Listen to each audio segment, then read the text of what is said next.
There's a lot of people making a lot of money out of prohibition and the war on drugs, and it's going to be hard to change it. But at least Nimbin kind of flies the flag, insists on not compromising, insists on hanging in for the truth, knowing it will emerge finally. But to think 3 people have died here in the last month, you know, and I reckon that's quite a lot to do with getting rid of the lane boy culture. What's up, sir? How are you? Can we chat to you? Fucking rich Christian bastard, fuck off! I'm not Christian. Fucking bullshit, yeah! I'm Sikh. Fuck off, you're better than the fucking government, cunt! You're not happy with the government? You're a cunt, yeah, you're a fucking Christian, you're arrested like every other fucking Christian, mate! Just stop for a second. I'll ask you a question. I'm not rich. Oh, fuck off! I'm on the streets trying to fill content. Sikh cunt. Wow, okay. Everything's got to be mystical, spiritual. Wisdom and witchcraft. Good morning. I've always wanted to meet someone who specialises in witchcraft. Tomorrow, she's here all day. This place is crazy, even the big... Graham Dunstan and Johnny Allen came from New South Wales Uni. It was their time to put on a gig. They came up here, they saw it, they got permission from the local Indigenous people and from the farmers to have the festival. And it was the age of Aquarius. The planet is in big trouble. Politics is so corrupt. Something's got to be done about it. So people came from all around Australia, from universities and off the street, to try and find what I've referred to as the Holy Grail. How can we make this place better? So you found people here building houses out of bamboo, making macrame, doing all sorts of fabulous things.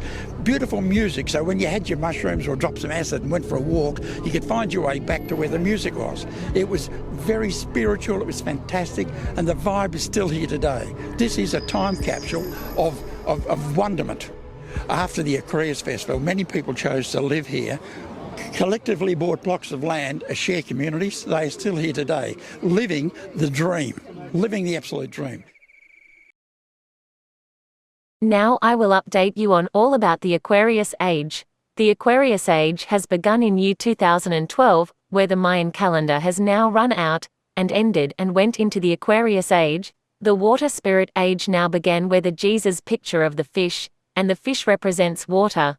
Now you know this is the age, is the return of Jesus, and Satan's reign is almost over.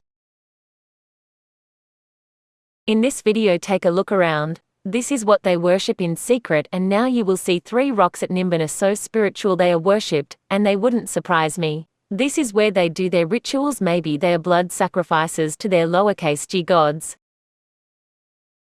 From Byron Bay to Brunswick Heads to Nimbin is a triangle. It's very satanic in nature. Nimbin is very pagan. Brunswick Heads is where they have their Aquarius parties, and obviously Byron Bay, where 67 people have been murdered so far, and the murders have continued even after either Malat has been in jail. These murders have been going on now for 40 years, and here is a video or two talking about it.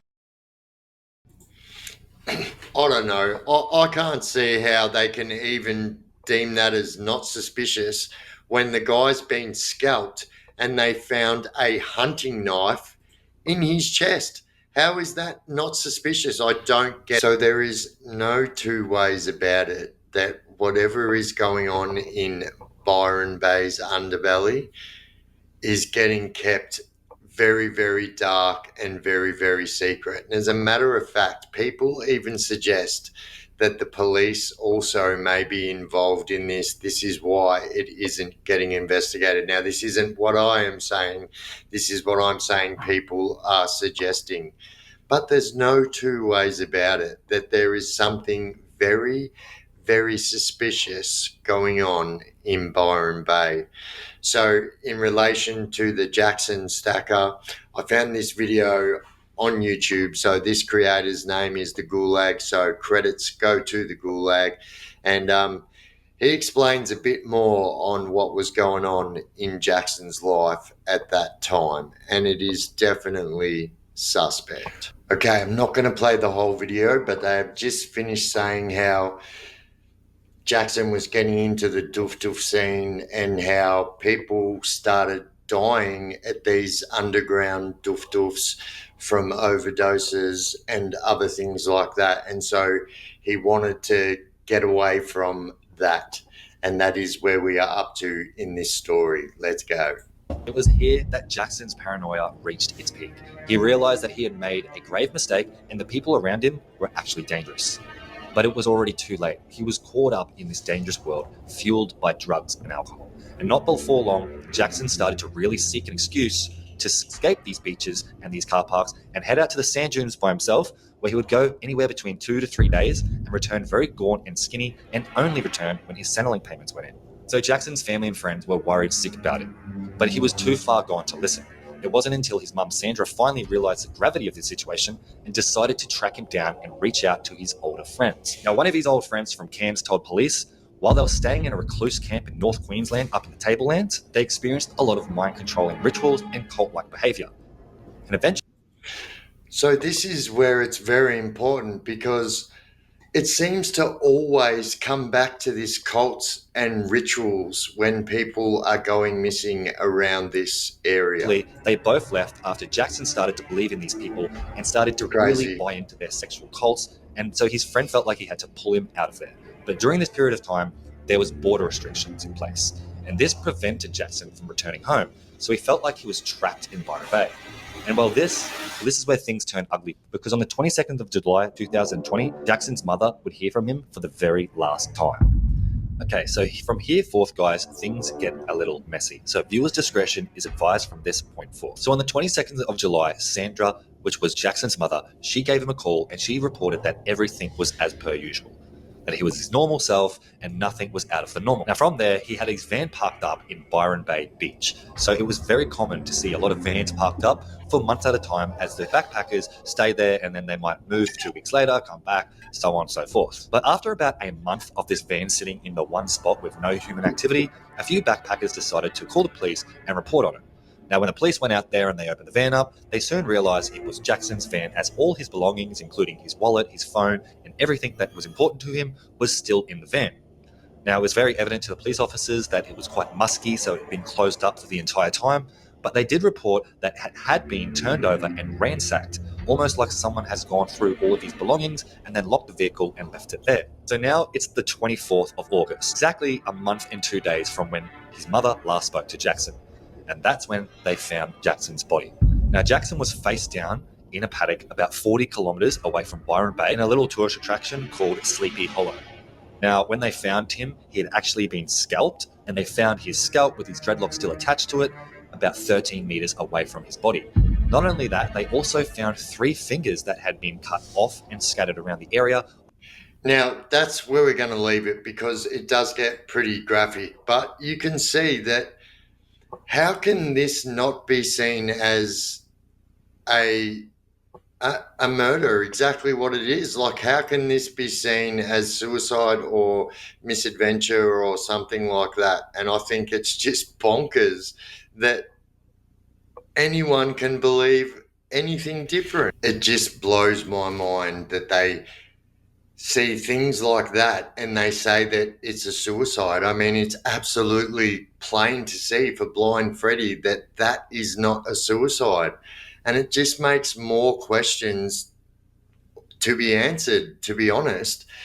So I'm going to show you a bit of a clip that I have found somebody saying some pretty honest truths out in the open about the satanic cults and stuff, because every bit of information and every bit of research that I have done on this, the Byron Bay butcher or whatever you want to call it, the serial killer around Byron Bay, it always comes around to satanic cults and cults of some kind and satanic rituals and stuff like that.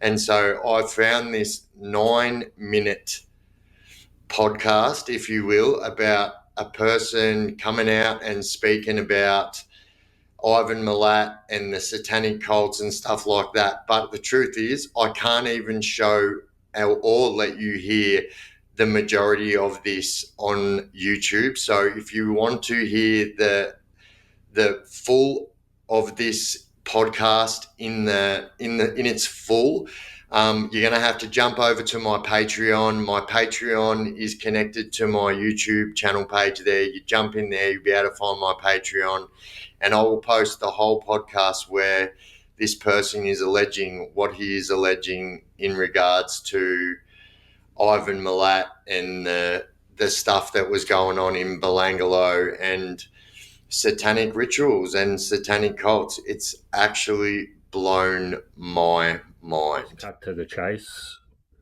And if I lose you all, so be it. You know, the only thing I can let guide me is the truth. Ivan Milat didn't kill any of the people that he was charged with murdering. He was a killer. He was a rapist. He was a member of the satanic cult that did kill all the people in Belangolo. But he was the fall guy for that satanic cult. There are reasons he was chosen as the fall guy, but I'll get into all that later. There were 2 killers who were responsible for the 7 backpackers or hitchhikers that were found in Belangolo. So like I said, that's absolutely bonkers, and it blew my mind to watch that. And also, like I said, the whole podcast, the last minute that I just played, there's a 10-minute podcast explaining that whole scenario about Ivan Milat not being the actual guy, just being a fall guy. That'll be up on my Patreon tomorrow, so jump over there and have a look. But what about that? There is definitely something very sinister going on in Byron Bay, and for it to just get swept under the carpet just blows my mind when, especially with the Jackson situation, like that guy was absolutely like mutilated, and they are just saying it is, you know, misadventure, which is just absolutely bonkers. It's clear to see that there is something very, very sinister going on here, and there is something also very sinister about Byron Bay's underbelly. But we'll leave it there, guys, and I will keep this updated, and I'll be doing a number 2 on this, a part 2 on this video. But let me know what you think in the comment section about anything that I've spoken about today in this video, but more so about that last bit that I just stumbled across. And you know, they are bold claims, and some of the stuff I definitely can't talk about on here, so we will jump over to the Patreon and put it on there. But so there is no 2 ways about it that whatever is going on in Byron Bay's underbelly is getting kept very, very dark and very, very secret. And as a matter of fact, people even suggest that the police also may be involved in this. This is why it isn't getting investigated. Now, this isn't what I am saying. This is what I'm saying people are suggesting. Well, my career in law enforcement, I actually joined the Brotherhood of Freemasons. Okay. Yeah, how'd you get into that? How'd you get into that? Man, you know, a lot of cops are involved with that. Really? Oh yeah. It is. It's a thing that I'm not saying you must do, but 95% of them do. You know what I mean? Now, what's the benefit out of it? Like, what's the main purpose? Actually, 95. For me, if you're going to ask me the question, I think it was more like biblical history. Oh, okay. What intrigued me the most was they talked about King Solomon's temple and the Holy of Holies, and I've always been intrigued by it. So this actually exists? Yes, it does. It's the occult. It's nothing to be messing with. Okay. I'm gonna tell you straight up. All right. And there's 3 phases. The first phase is enter apprentice. Okay. Even before you get to that phase, you got to be pretty much spoke about. Okay. You know, to be one, you have to ask one. So one of my supervisors, he was a lieutenant, pretty much came up to me and asked me, "Hey, you want to join a club?" And I'm like, "What kind of club is it?" You know what I mean? Right. Well, it's a Freemasons. I did my background, on them, and did my research, and I've seen a lot of positive things that came out of doing the research. A lot of them donate money to cancer victims and children with cancer, and the Shriners, they have their own hospital and so forth. And I was in a position where I'm working with juvenile offenders. Well, why not? Why not do something in the outside? You know what I mean? So my lieutenant spoke for me, and 2 other of my fellow brothers in blue, and they petitioned. we petitioned for a spot in the Brotherhood and filled out applications, and they did a background. They do a background on you, see if you're good standing, or else they won't take you. Wow. What they do is they take men to make them better. That's what they say. But only God could do that. Right. You know, no club could do that for you. That's right. You know, so right around 2006, I'm on my fourth or fifth year on the job. You know, I petitioned. It all went pretty good, and you know, they do a house interview. Okay. So I had, like 20, 30 people come to my house, and they spoke to my wife because they speak to the females first. Wow. I didn't know why, but they usually do that because you're not going to be around as much when you go into meetings, or you got to do take time off to do work as far as donating, getting money for donations and and so forth. So I didn't see that quite a bit, as far as going out there, doing that type of work first, because you have to go through rituals first. The first phase is the inner apprentice phase. That's phase one, and you do your rituals. They take you in and they tie a toe to your ankle. Made of tie a toe. A toe, yeah, ankle toe. They call it the ankle toe, and it's made out of what do you call it? It's like a harness. It's like a tie. They tie it around your leg, and they raise your pants leg up, and you're there in a suit. And then you go around, you're blindfolded, so you can't really see the actual temple. It's a temple.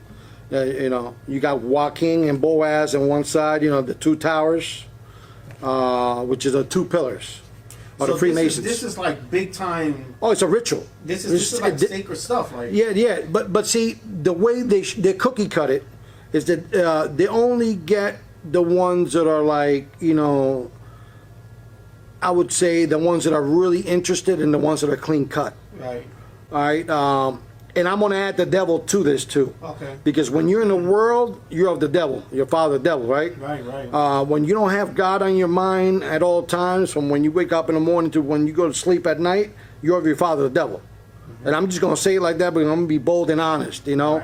I was in the right state of mind then, I had some marital problems, so I felt like this was an outlet for me to get out and have fellowship with other brothers. Right, because you wasn't getting that with the churches. I wasn't getting that with the churches back home because, they were preaching prosperity. Right. Okay. Give me $1, God gives you 1,000. God doesn't work that way, man. You got to work you got to work to eat. So, nah, don't wait for a handout. So how long did the first phase last? What they do is they bring you into the temple, and they have the secretary, which is a male. We're all males. There's no female Masons here. I know in Europe, I think they do, not here. Unless you're an Eastern Star, that's different.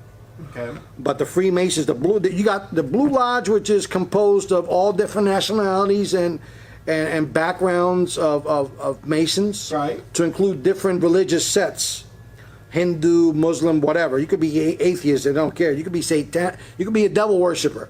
Wow. And they'll bring a devil worshiping Bible right there, satanic Bible, so you could you take the oath. Yeah, they don't care. See, I didn't know that until I started doing more homework on it. Now, what did I get myself into? But did you ever get that far? Oh yeah, I became a master Mason. Okay. The highest you can go is 33rd, but even at 32nd, see, from the ranks of 30th to 33, which is 3. That's when they divulge the actual truth to you. I got you. Which they have you in darkness all those years, and then once you start climbing up the rituals and the phases, and you go up the ranks or degrees, right, we call it. You could go from the 3rd degree to the 32nd degree in a weekend. Wow. Oh yeah, you could do it in 2 days. They call that the fast track. But usually to get that high, it takes years.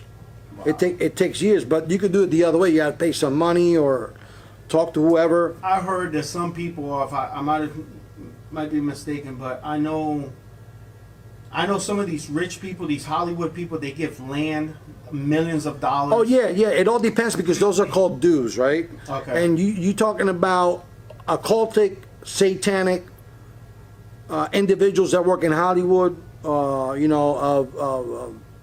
Reverence, of money, of people of power, You know, I didn't know all that. Because when you got scales in your eyes, you can only see so much. Right. But when God removes those blinds off your eyes, you start seeing who's who for what they are. Wow. You know, and not every Masonic lodge. I mean, they all talk about the same, but everybody's different. You know, because in order for you to be a Shriner, you got to be a Mason. For you to be a Knights Templar, you got to be a Mason.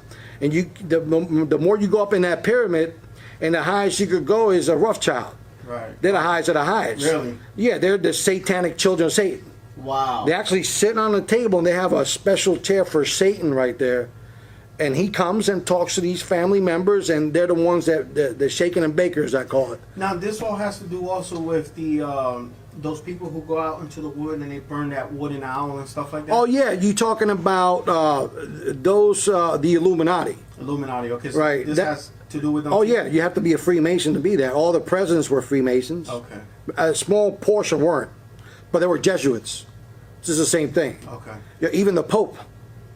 They don't. And they'll. I'm going to be honest. They don't actually have to do the whole ritual. They have to watch. Right. And because of their power and rank within the church. But it's still controlled by them. Oh yeah, everything is controlled by the white and black Pope. Yeah. So black and white, which is white and black tiles, is where we have our temple. That's where you get that. Yeah, okay. the yin yang. You know, the good versus evil. You got to have one of the balance. And that's the work of the devil. God doesn't work that way. He doesn't manifest that way. That's all the trick of the devil. You know, the devil knows the Bible better than me and you put together. Because he was there when God was putting it together. Mm-hmm. And of course he fell. Of course, but he knows. Yeah. He could twist the word of God and make it so clean like honey in your mouth. And say, well, this guy is a man of God. But no, you got to go beyond that, honey. Right. You got to go around it and do your research. Because they're going to give themselves up. You know what I mean? A lot of these guys and women, men and women that work in Hollywood, they're all Satanists. I bet. All of them are Satanists. And you know what? Anybody could tell me different. I really don't care because I know. Certain hand signs that you do, you know, the pyramid, the rock, you know, Jay-Z calls this the rock. It's a pyramid. Right. All right? But in that pyramid, there's 13. Right. You also got the, what was this? Well, that's the horns of the devil. Right. The devil's horns, yeah. And, you know, that's Illuminati. You could use it for the Shriners use it too. Right. That's the Moloch. Okay. Moloch is the actual owl that they worship out in California. All these big shots, big corporations, they go there. And that's where they make the presidents too. Really? They make presidents there. They know which president they're going to make. They make them. All this political stuff, that's just BS. That's bullshit. Why? That is bullshit. That is the most deceiving thing in America. They know which the Rothschilds makes the presidents. They're trillionaires. They own the world. They own like 90% of the world. Yeah, and plus, if you have all these superstars and all these You actors, control their puppets. Well, and not only that, they got the money to buy land. Oh, yeah. And eventually, it's going to be one government. Yes. Or one secret government, should I say? The Illuminati or the Masons. Right. Who will control all this land. But see, the Masons are the foot soldiers of the Illuminati. You understand the pyramid, right? Yes, yes. It's shaped like a triangle, right? So we're at the very bottom. At the very bottom. And then above that, you got different families. You know, different. Above that, you got York Rite, Scottish Rites, which are also sets of different branches of Freemasons. And then you go into Knights Templar, and you got so Shriners. I guess that's where you get the all-seeing eye from. The all-seeing eye is Lucifer. Right. Underneath them is the Rothschilds. Underneath them is the Council of 13. Or the Council of 33. Or 13. No, 13. Underneath them, you got the Council of 33. Underneath them, you got big, different corporations like the CFR. Wow. The Council of Foreign Relations. And underneath them, you got, like 6 big companies that own all the, they own all the real estate, and they own all, like, media outfits, I said media, they own all different types of... Yeah, like those people who are like Warren Buffett who owns... Well, yeah, he's a 33rd. Yeah. Yeah, so they own, property, they own land, they own... Stocks, everything. Everything. So you got 6 corporations in the world that owns 90% of the assets and the money of the world, right? So even the Federal Reserve is not of the United States. It's a separate entity that's ran by the Rothschilds. See, the Rothschilds, they run all that from their house. Wow. And they live out in England. They don't leave that house. Yeah, I heard something about that. They don't leave the house. Why is that? I mean, is there because drugs that's on where the them or devil dwells. Gotcha. The devil could only be in one place. God is everywhere. something? Yeah, You understand? true. Um, Yeah, because God is he's everlasting. He's omnipresent. Yeah, he's everywhere. You he can't can- put God in this earth. Yeah, He's too and, big. and you can't have the devil No. everywhere. You know, No. he's limited to his power. One spot. Amen. Well, he'll use his foot soldiers to do other things. Exactly. They're all demons. They're all demon possessed. They're vessels. They're fleshly vessels that are compartmentalized. They're like shattered. They shatter their brains, and it's just like MK Ultra, right? They use MK Ultra to break the minds of people, and then they mold them the way that they want them to go.